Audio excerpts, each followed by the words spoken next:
Hello everyone, welcome to my channel. मैं हूं प्रज्ञा और आज के वीडियो लेक्चर में हम जो है क्लास 9 ज्योग्राफी का चैप्टर 7 हिस्ट्री का सेकंड चैप्टर है द रिफॉर्मेशन एंड एनलाइटमेंट। इसका थर्ड पार्ट देखेंगे। तो फर्स्ट पार्ट हमने देख लिया था जिसमें हमने रिलीजियस डिबेट, रिलीजन, जो अलग अलग डाइवर्सिटीज़ है रिलीजन की हमारे कंट्री में, उसके बारे में हमने देखा था। बहुत सारी चीज़ें हमने जो दोनों जो पार्ट है फर्स्ट पार्ट और सेकेंड पार्ट में हमने डिस्कस कर लिया था। और इस वीडियो लेक्चर में हम जो है regional diversity in Islamic society, यहाँ से हमको स्टार्ट करना है।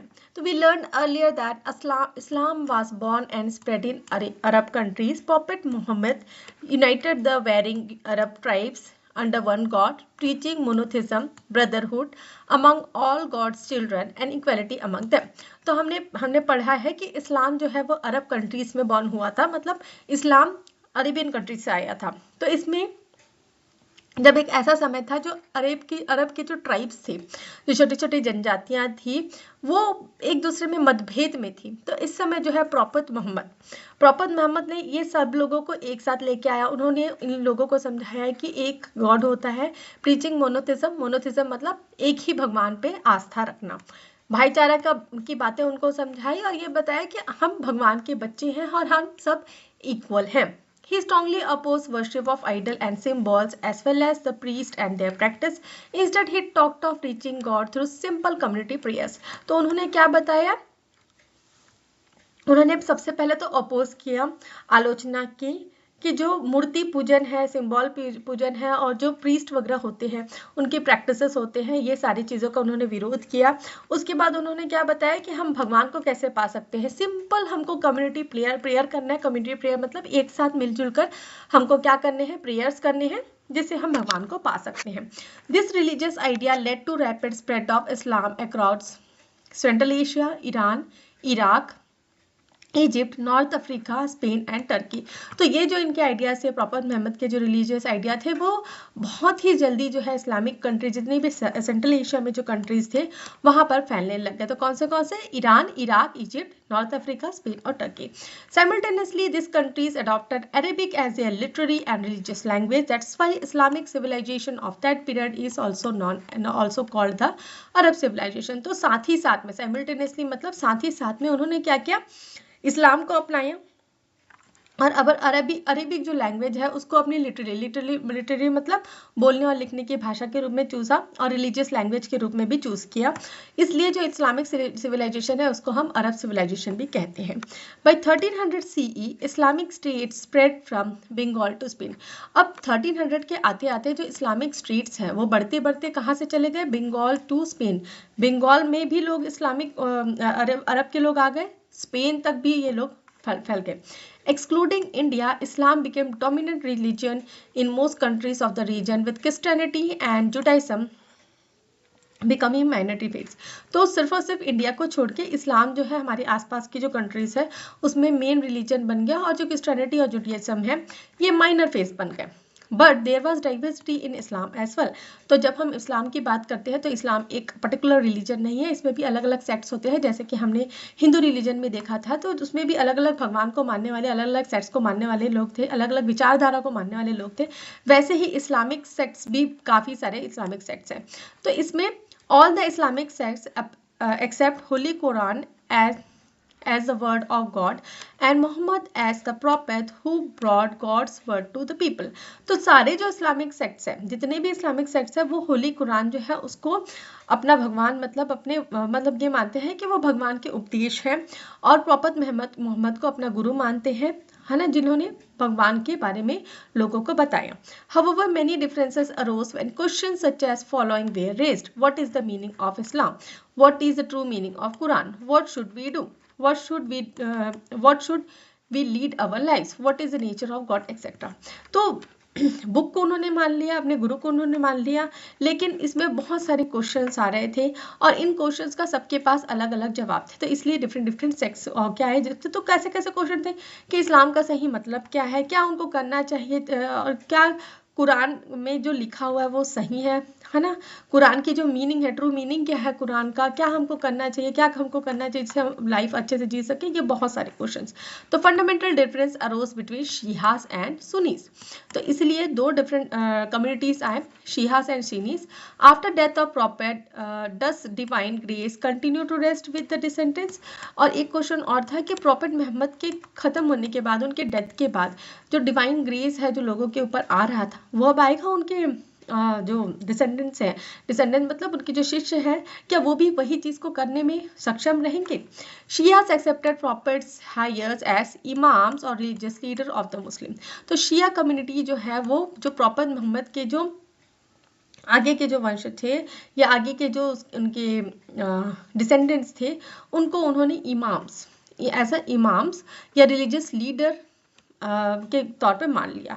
सुनीस, जो सुनीस थे, however did not accept this and were not in favor of giving special status to any individual or family. Subsequently there were many divisions within the Shihas और सुनीस as well, और सिहास ने तो मान लिया लेकिन सुनीस ने नहीं माना, वो किसी भी फैमिली या इंडिविजुअल को पर्टिकुलर स्टेटस नहीं, अच्छा एक स्टेटस नहीं देना चाहते थे, इसलिए बहुत सारे डिविजन्स हो गए शियास और सुनीस के बीच में। ये इरानियन पेंटिंग है जिसमें अडोशन ऑफ गॉड, मतलब भगवान को गीतों के थ्रू लुभाया जा रहा है। तो Islamic intellectual studying the Greek classics also establish separate tradition, और जो इस्लामिक इंटेलेक्चुअल्स थे, इंटेलेक्चुअल्स मतलब बुद्धिमान लोग थे जो ग्रीक क्लासिक्स पढ़ रहे थे, उन्होंने अपनी अलग कम्युनिटी बना ली, और ये कम्युनिटी का क्या नाम था? मुताजिला। Mutazila believed that humans have free will to pursue their destiny and not fully directed by God's will. तो मुताजिला लोग क्या बिलीव करते थे, क्या मानते थे कि ह्यूमंस जो है उनकी विचार जो है वो बिल्कुल फ्री है, उनको अपना रास्ता बनाने के लिए भगवान की भी जरूरत नहीं होती, वो अपनी मनमर्जी के हिसाब से आगे बढ़ सकते हैं। They said if there is no free will, people cannot be rewarded or punished for what they do. They also believed that God cannot do anything what is wrong or unjust, so he cannot be omnipotent. मतलब omnipotent का मतलब होता है पक्षपात करना। तो देखिए यहाँ पे ये इसलिए बोल रहे हैं कि वो ये मानते थे कि भगवान जो है किसी को गलत राह नहीं दिखा सकते। अगर कोई आदमी चोरी कर रहा है या गलत रास्ते पे जा रहा है तो भगवान ने उसको गलत रास्ते में नहीं भेजा है, ये उस इंसान का जिसने ये काम किया है उसका खुद का मन था ऐसा करने के लिए। तो इसलिए वो क्या बोल रहे हैं कि भगवान पक्षपात नहीं करते कि किसी को सही राह दिलाएंगे और किसी को गलत राह दिलाएंगे। तो इसलिए इनका क्या मानना था कि जो भी इंसान अपने काम करता है वो खुद की मर्जी से करता है। They believed God gave humans the intellectual intelligence to tell the difference between good and evil. तो वो क्या मानते थे कि गॉड ने ह्यूमंस को बुद्धि दी है कि वो डिफरेंस क्रिएट कर सके, सच अच्छा क्या है बुरा क्या है इसमें वो डिफरेंस क्रिएट कर सके। तो the Mutazilas said the Holy Quran cannot be co-eternal with God because it was created by God.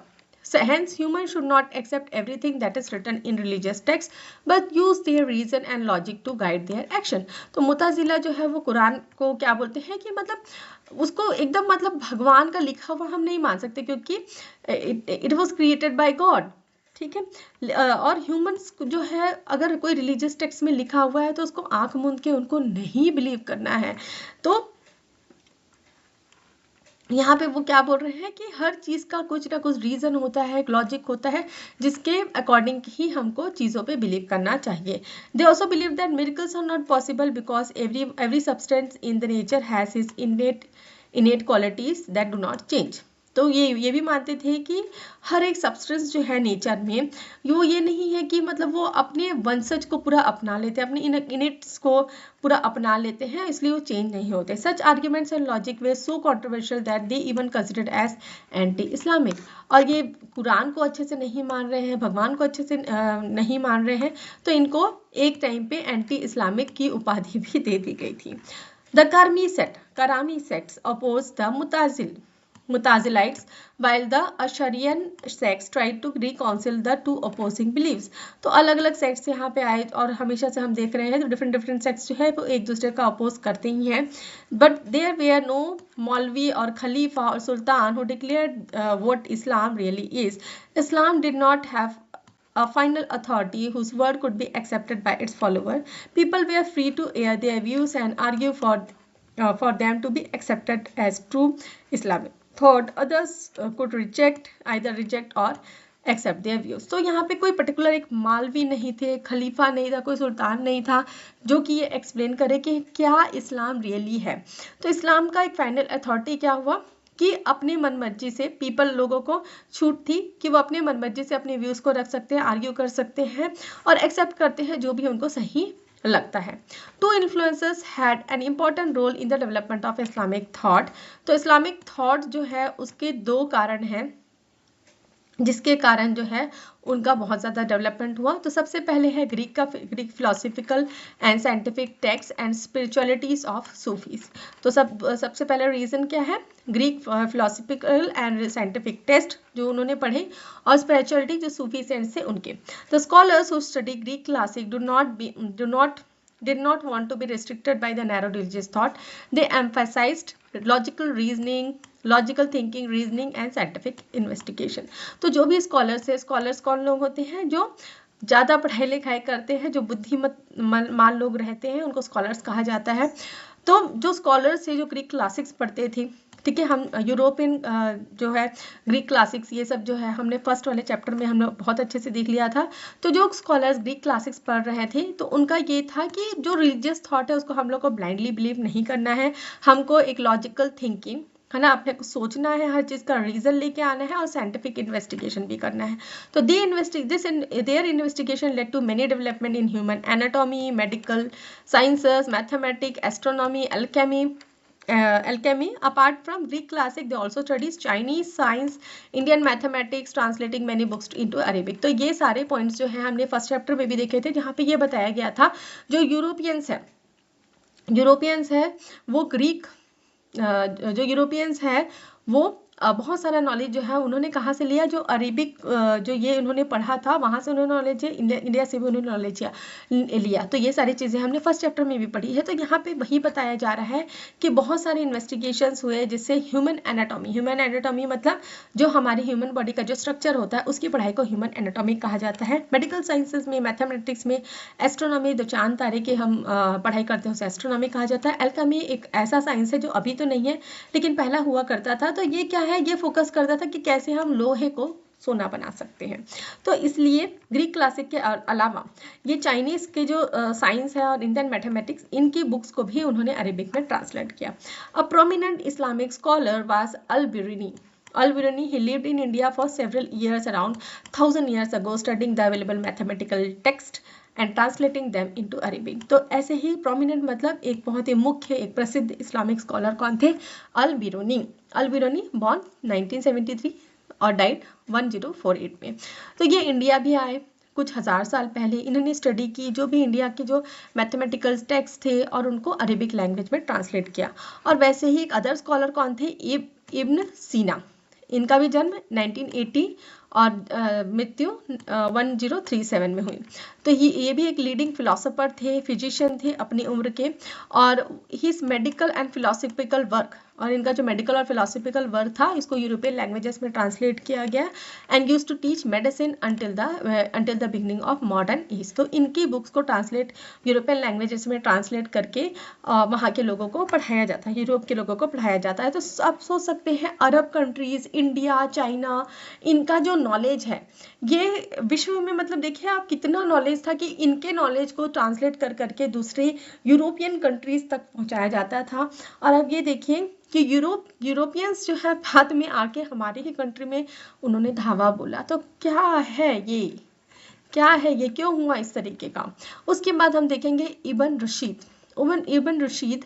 इनका थॉट क्या था वुमेन में. तो ये एक अर्ली वर्ड थिंकर थे सोचने वाले विश्व के बारे में जो इक्वल स्टेटस के बारे को मानते थे, और इक्वल स्टेटस किनको देना है, वुमेन को। और वो ये मानते थे कि वुमेन्स बहुत केपेबल होती है, उतनी ही केपेबल होती है जितने मैन होते हैं, लेकिन वो मैन जो है अपने सेल्फिश इंटरेस्ट के लिए, अपने आप को हमेशा ऊंचा बनाने के लिए इनको क्या है, गुलाम की तरह ट्रीट करते हैं। तो इससे क्या है, हमारी सोसाइटी में बहुत ज़्यादा नुकसान होता है, क्योंकि वुमेन्स हमारी सोसाइटी में बहुत अच्छा कंट्रीब्यूशन दे सकती है। और इस पॉइंट को प्रूव करने के लिए उन्होंने काफ़ी सारे एग्जाम्पल बताए, जैसे कि झांसी की रानी वगैरह हो गए। तो इन्होंने क्या है, कई बार जो है वुमेन्स ने बहुत ही अच्छे एबल एडमिनिस्ट्रेटर्स बने हैं, और सक्सेसफुली जनरल वॉर्स में भी उन्होंने लड़ाई लड़ी है।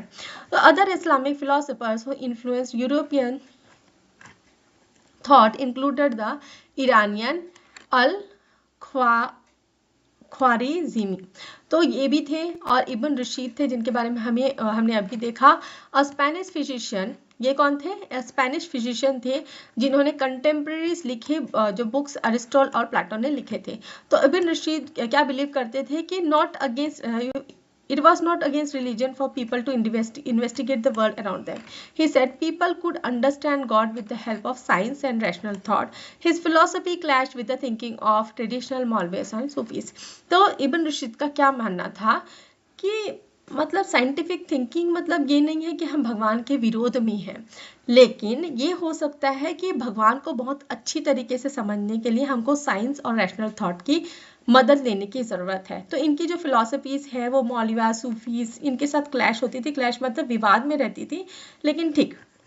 The work of this Islamic philosophers were translated in European language. तो देखिए इनके जो वर्क्स हैं, ये जो इस्लामिक फिलोसफर्स हैं, इनके वर्क्स को यूरोपियन लैंग्वेज में ट्रांसलेट किए जाते थे, and were one of the factor that spark the intellectual transformation in Europe. और ये एक फैक्टर था जो यूरोप की स्थिति हमने फर्स्ट चैप्टर में देखी, उसको बदलने में ये बहुत बड़ा हाथ दिया था इन्होंने।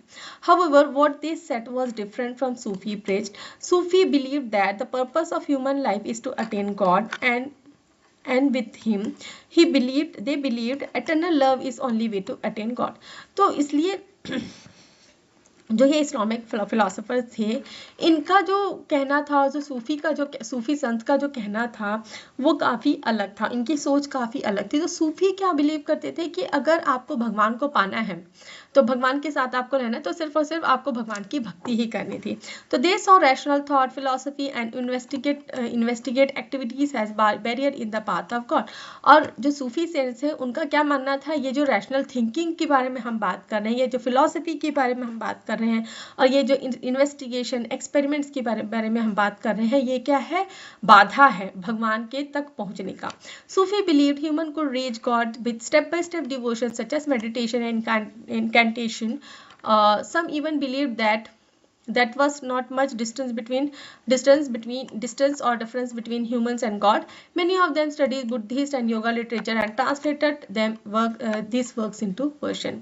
और कुछ लोगों को ये लगता था, सूफीज को तो यही लगता था कि भगवान को पाने के लिए हमको स्टेप बाय स्टेप जो है अपनी भक्ति को बढ़ाना है, जैसे मेडिटेशन करना है, इनकेंटेशन करना है। इनकेंटेशन मतलब सब चीज़ त्याग देना, भगवान की भक्ति में ही लग जाना है। और कुछ लोगों को ये फील करता था कि भगवान और ह्यूमन के बीच में ज़्यादा अंतर नहीं है, ज़्यादा डिफरेंसेस नहीं है भगवान तक पहुंचने के लिए। और इसमें से बहुत सारे जो फिलोसफर्स हैं, उसमें से कई लोग जो है बुद्धिस्ट और योगा लिटरेचर को भी पढ़ते थे और उनको पर्शियन लैंग्वेज में ट्रांसलेट करते थे। Traditional Muslims were opposed of thinking of both Islamic philosophies and Sunnis. They strongly opposed them, even subjecting them to torture. But they could not suppress such thinking, which only kept spreading. तो traditional Muslims जो थे वो Islamic philosophers और Sufis के बिल्कुल oppose में थे। वो उनको ये लगता था कि ये लोग हमको टॉर्चर कर रहे हैं, वो हमको सिर्फ सप्रेस करना चाहते हैं, ऐसे अपनी थिंकिंग्स को थोप कर, विच ओनली जो बढ़ते गया। उसके बाद हमको देखना है, हमने इस्लाम के तरीके से हमने देख लिया। अब जो है हमको कैथोलिक चर्च और रिलीजियस रिफॉर्म यूरोप में देखना है। तो अभी हमने क्या देखा कि ये सारी चीज़ें जो है यूरोप में बाहर से ही आ रही हैं, बाहर के जो टेक्स्ट है वहाँ से ही आ रही है ये जो। So we know that Christianity began in Palestinian region of West Asia in first century CE. तो हमको ये चीज़ें पता है कि क्रिश्चियनिटी जो है वेस्ट एशिया में फर्स्ट सेंचुरी सीई में स्टार्ट हुई। At that time the region was part of Roman empire, और उस समय जो है ये पार्ट किसका था, रोमन एम्पायर का पार्ट था।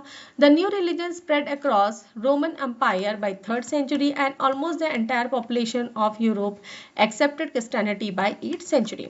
तो ये जो नया रिलीजन था, क्रिश्चियनिटी क्या था, नया रिलीजन था, ये यूरोप में किस समय आया, 3rd सेंचुरी में आया, और धीरे धीरे 8th सेंचुरी के आते आते पूरा जो यूरोप है उसने क्रिश्चियनिटी को एक्सेप्ट कर लिया। The church in Rome became the central authority of religion by 14th century. और 14th सेंचुरी के आते आते चर्च जो होते थे रोम में वो एक सेंट्रल अथॉरिटी का काम करते थे। सेंट्रल अथॉरिटी का काम करते थे मतलब जैसे कि राजा होता है, राजा पूरी प्रजा को देखता है, वैसे ही यहाँ पे क्या है, चर्च जो है रोम में वो एक सेंट्रल अथॉरिटी था, मतलब राजा के तौर पे काम कर रहा था। It declared that all Christians should become member of church and accept what it said on religious matter. It was called Roman Catholic Church. Catholic means universal. तो यहाँ पे चर्च ने क्या डिक्लेयर कर दिया था कि जितने भी क्रिश्चियंस हैं, जितने भी क्रिश्चियनिटी को फॉलो करने वाले हैं, उनको चर्च का मेंबर बनना है, और जो चर्च बोल रहा है, जो भी रिलीजियस मैटर में बोल रहा है, उनको एक्सेप्ट करना है। और उस समय इन्हें क्या कहा जाता था, रोमन कैथोलिक चर्च। तो कैथोलिक का क्या मतलब है, यूनिवर्सल, जो सारे विश्व को कद को देख रेख करने वाला है। It had a well defined structure from village to और neighbourhood up to the region and world level. तो इनका क्या था, एक वेल डिफाइंड स्ट्रक्चर होता था, कहाँ से, विलेज से पूरा नेबरहुड, पूरा रीजन में। Every region had a bishop, और हर एक रीजन में क्या होता था, बिशप मतलब वहाँ का एक लीडर होता था, एंड कार्डिनल्स वे आर नॉमिनेटेड अबाउट देम। ठीक है, तो अलग अलग कार्डिनल्स होते थे, with pope being the highest authority in the church. तो पॉप के नीचे कार्डिनल्स के साथ bishops. In the political environment at that time, kings had to accept religious authority and power of pop. अब इस समय जो political environment था, उस समय जो kings, जो राजा भी होते थे, उनको भी religious authority को मानना पड़ता था, चर्च के orders को मानना पड़ता था, और जो king के भी ऊपर में पावर में कौन रहता था, पॉप रहता था। पॉप कौन था, अभी हमने देखा, highest authority in church. So in a way, administration of kingdom was run by the combined power of state and religious authority. तो इस तरीके से हम देख सकते हैं, अगर कोई भी किंगडम, जो हम यूरोपियन कंट्रीज की बात कर रहे हैं, तो कोई भी किंगडम है, तो जो किंगडम है वो सेंट्रल जो किंग है उसके पावर से चल रहा है, कंबाइंड पावर मतलब किंग और जो रिलीजियस अथॉरिटी है उन दोनों के अंडर चल रहा था कोई भी kingdom. There were no scope of diversity in religion, religious thought और religious tolerance। तो यहाँ पे कोई स्कोप नहीं था कि कोई अलग अलग दूसरे रिलीजन को फॉलो करे, या कोई रिलीजियस टॉलरेंस की यहाँ पे बात हो, जैसे कि हमने चैप्टर के स्टार्टिंग में देखा था इंडिया के पर्सपेक्टिव से। People were not free to choose religious path they wish to follow. They had to follow the priest and their church practices, rituals if they wish to live a good Christian life and attain salvation. तो यहाँ पे लोगों के पास कोई choice नहीं था, वो दूसरे रिलीजियस पाथ में भी नहीं जा सकते थे, कोई अपने तरीके से कोई भी रिलीजियस पूजा पाठ नहीं कर सकते थे। उनको सिर्फ और सिर्फ जो प्रीस्ट हैं, जो चर्च में जो प्रीस्ट है, उनको फॉलो करना पड़ता था, चर्च के प्रैक्टिसेस, रिचुअल्स, ये सारी चीज़ों को फॉलो करना था, अगर वो चाहते थे कि वो एक अच्छी क्रिश्चियन लाइफ जिए और अंत में salvation मतलब मोक्ष को प्राप्त करे। The Bible was the foundation of church. It was written in Latin, a language that common people did not understand. तो बाइबल जैसे कि आपको पता होगा, जो चर्च के जो क्रिश्चियन लोग हैं वो बाइबल को मानते हैं, तो बाइबल क्या है, फाउंडेशन था चर्च का, और ये भी जो बाइबल था वो लैटिन लैंग्वेज में लिखा हुआ था, और जो कॉमन पीपल थे वो लैटिन लैंग्वेज को नहीं जानते थे। This establish the authority of priest in explaining all the religious matter. तो इससे क्या होता था, तो जो भी प्रीस्ट है उनको ही पता होता था कि रिलीजियस बुक में लिखा क्या है, तो वही जो है वो सारे जो रिलीजियस मैटर हैं उसको एक्सप्लेन करते थे। The church also act as court to dispense justice and resolve dispute with the pope as supreme जज।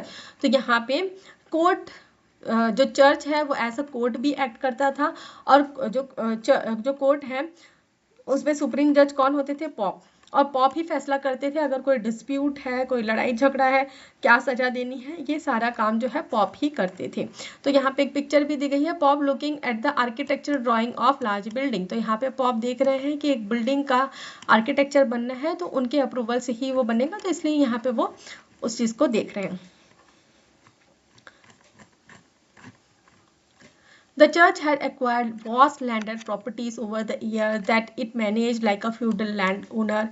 Apart from this, it collected a tenth of income of every Christian as tithes, a religious tax. तो देखिए किस तरीके का शोषण होता था। तो चर्च ने धीरे धीरे करके बहुत बड़ी जो प्रॉपर्टी है, लैंडेड प्रॉपर्टी मतलब बहुत बड़ी जमीन को हथिया के रखा था। धीरे धीरे धीरे करके उनके पास मतलब बहुत सारी जमीन थी, इसलिए वो एक फ्यूडल लैंड लोनर के ओनर की तरह काम कर रहे थे। फ्यूडल लैंड ओनर मतलब जो अपनी जमीन दूसरों को देता है खेती करने के लिए। अपार्ट फ्रॉम दिस, इसके साथ साथ जितना भी प्रोड्यूस होता था, जितने भी क्रिश्चियंस वहां रहते थे, जितना भी उनका इनकम था, उसका 1/10, अगर 100 रुपए आदमी उस समय कमा रहा है तो उसका 10 रुपए किसको देना है, उनको जो ऐसा रिलीजियस टैक्स जो है उनको चर्च को देना पड़ता था। It accumulated unparalleled wealth sorry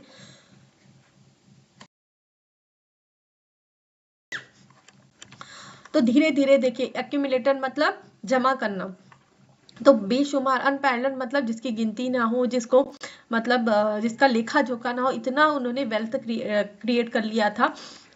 and became very powerful, exercising control over kingdoms, religion and justice। और वो बहुत पावरफुल हो गए थे, और पावरफुल होने के साथ साथ क्या कर रहा था और क्या करके रखा था उन्होंने, जितना भी किंगडम है उसका कंट्रोल इनके हाथ में था, रिलीजन का कंट्रोल, जस्टिस का कंट्रोल, अभी हमने देखा कोर्ट का भी काम कर रहे हैं ये, तो सारा जो पावर है इनके हाथ में था। Anyone raising their voice against the church was declared as heretic and punish. तो अगर कोई भी इन चर्च के खिलाफ जो है वॉइस अगर ये बोल दे कि चर्च गलत कर रहा है, ऐसा होता, तो उसको देशद्रोही, हेरेटिक मतलब देशद्रोही की तरह देखा जाता था और उसको पनिशमेंट भी दी जाती थी। All this made priest powerful and they began living in comfort and पॉप। तो ऐसा करते करते जो भी प्रीस्ट थे वो बहुत पावरफुल हो गए और वो अपने लाइफ बहुत ही शानदार तरीके से एकदम ऐशो आराम से जीने लगे। पॉम्प मतलब ऐशो आराम से जीवन जीना। During the Renaissance, the church built many majestic buildings. The rising expense led it to look for new ways to increase its income। अब Renaissance के समय में चर्च जो है उन्होंने बहुत बड़ी बड़ी बिल्डिंग्स बनाई। फर्स्ट चैप्टर में हमने देखा, और ये जो एक्सपेंस थे, बड़ी बड़ी बिल्डिंग्स बनानी है तो ज़्यादा पैसा भी चाहिए, तो ये जो एक्सपेंसेस थे इनका क्या इसके लिए उनको और इनकम की ज़रूरत थी। तो क्या करने चालू कर दिया उन्होंने, it began selling certificate call indulgences that pardon people of their sin and save them from punishment. अब इसके लिए उन्होंने क्या नया तरीका अपनाया, उन्होंने सर्टिफिकेट सेल करना चालू किया, और इन सर्टिफिकेट्स को जो खरीदेगा, ठीक है, इन सर्टिफिकेट्स को क्या कहा जाता था, इंटेलिजेंस, और इस सर्टिफिकेट को जो खरीदा जाता था उनको माफ़ी मिल जाएगी। अगर उन्होंने कोई गुनाह किया है, कोई मतलब गलत काम किया है और कोई पनिशमेंट है, तो उससे बचने के लिए उनको ये खरीदना पड़ता था।